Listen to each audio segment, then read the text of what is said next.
So tensions are escalating. The world is worried, and rightly so. But how are major powers reacting to what has happened? On predictable lines, some countries are positioning themselves as mediators. Most others are advising caution and restraint. Let me tell you about the first bit. Shortly after India struck Pakistan, New Delhi reached out to its strategic partners to brief them about the operation, and among them, of course, was the United States.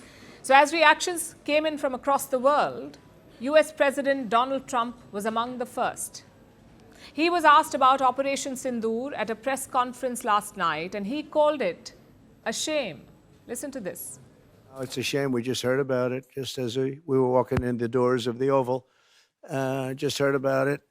I guess people knew something was going to happen based on a little bit of the past. They've been fighting for a long time. You know, they've been fighting for many, many decades and centuries, actually, if you really think about it.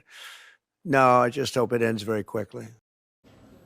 Fighting for centuries, history is clearly not his strong suit.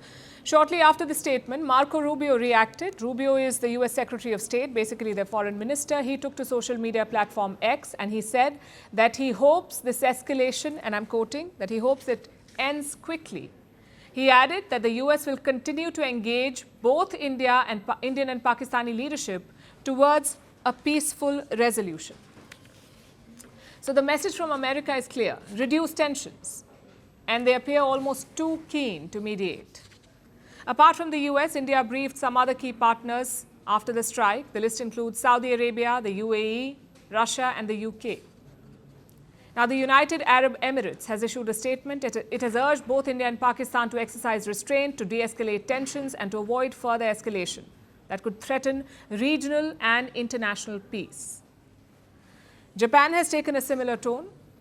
It has condemned the terrorist attack in Kashmir, but their chief cabinet secretary is also concerned. He has urged both parties, and I'm quoting again, to stabilize the situation through dialogue.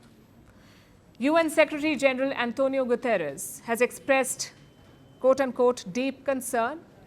He says he is concerned about the Indian military operations in Pakistan. He says that the world cannot afford a military confrontation between India and Pakistan.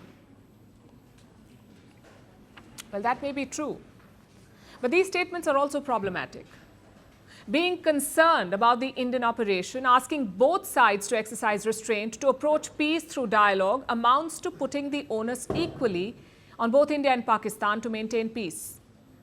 And that is a flawed approach, because one is an aggressor and promoter of terrorism, while the other is reacting to a provocation and dismantling terror camps. If anything, India is promoting the cause of peace by eliminating terrorists.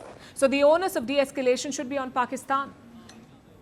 We know exactly what triggered these tensions: Pakistani terrorism. So expressing concern about India's response is honestly counterproductive. Let's also tell you about the reaction from China, Pakistan's so-called iron brother and ATM.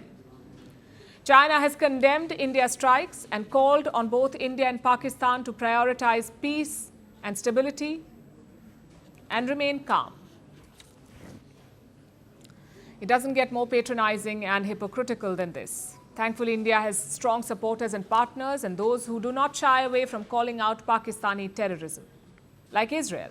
Israel has shown clear support to New Delhi. It has called Operation Sindoor an act of self-defense by India. Israel's ambassador to India has posted on X. He says, and I'm quoting, "Terrorists should know there is no place to hide from their heinous crimes."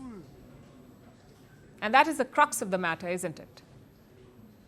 You fuel terror. You hit India, you kill dozens of innocents, India reacts, and suddenly the world jumps to the conclusion that peace is disturbed. Well, yes, it is. But if India witnessed bloodshed on its soil, you should know that there will be a response. You should be deeply concerned and grateful to India for fighting a terror state that threatens the whole world.